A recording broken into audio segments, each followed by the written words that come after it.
重音在第2跟第4拍的时候，律动是比较横向的，比起摇滚是直的。反拍的时候，律动是横的。1、2、3、4、1、2、3、4、1、2、3、4、1、2、3、4。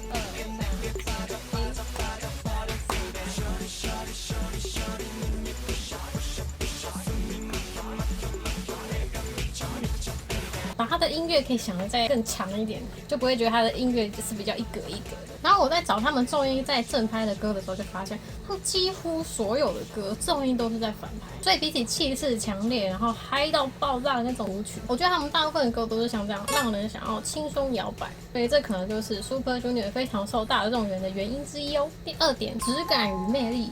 像成员他们自己也说过 ，Sorry Sorry 还有 Mona Mona 还有 Mr. Simple 这些歌，为了方便让听众跟唱，所以旋律设计的很简单。但我觉得虽然它的背景音乐没有什么变化，旋律也很简单，但是听起来却还是有质感的。例如音质，一开始听起来就是破破的声音，哪里有质感？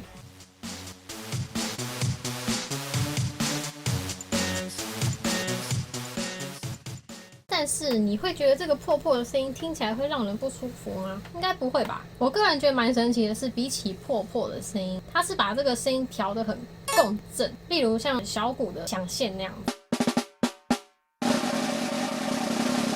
非常多细小的珠子，然后反弹，产生滋的共振，听了有点痒痒上瘾的感觉。个人觉得有点像竹子拍打棒打在身上的那种感觉，好多层的东西放在你的身上，那滋这样那种感觉。第二个是和音，我最喜欢的就是这首歌的和音的地方，它的和音叠的很多层，就像我前面说的共振那样，然后往下的走向，让这段的音乐有2条旋律，先从不同的地方来，然后再交叠在一起，整个就是酥麻。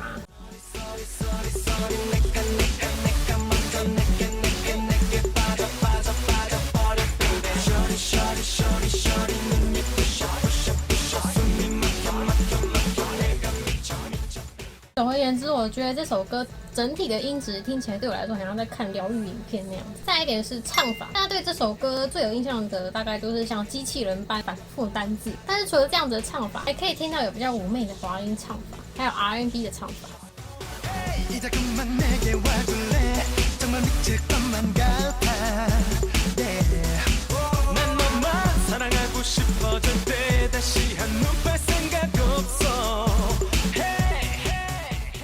因为音很简单，所以就在唱法上面做变化，因此就可以感受到氛围的魅力，有时候性感，然后有时候魔性。最重要的是，还可以听到成员们的演唱实力。好像没有人会因为这首歌的旋律很简单而说他们唱的不好，对不对？会不会就是因为这个原因呢？再来是语法，虽然这首歌的每一句的句子都很短，但是它在唱法上面的语法并不是呆呆平平的。而是会在语句上面做变化。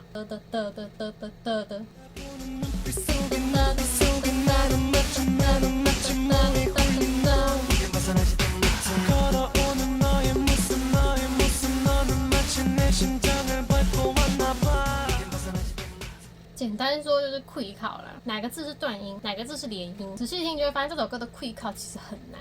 它的旋律的确很简单，但是我唱看看就会知道这首真的不好唱，导致我看了很多 cover 都觉得好像少了一点什么感觉。我觉得其中一个原因就是 quick 靠的问题，尤其是立序那一句，它在转音的时候还会有个哼的那种声音。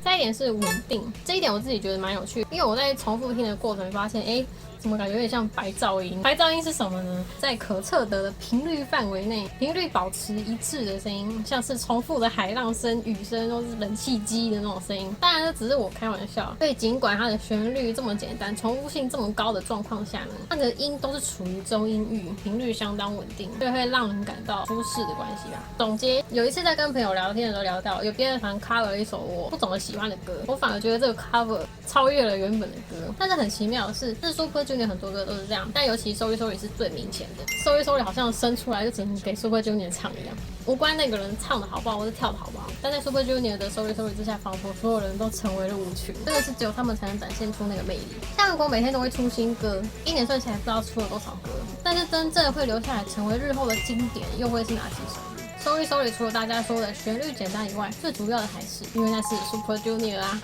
好，那我的音乐解说就到这边啦，拜拜。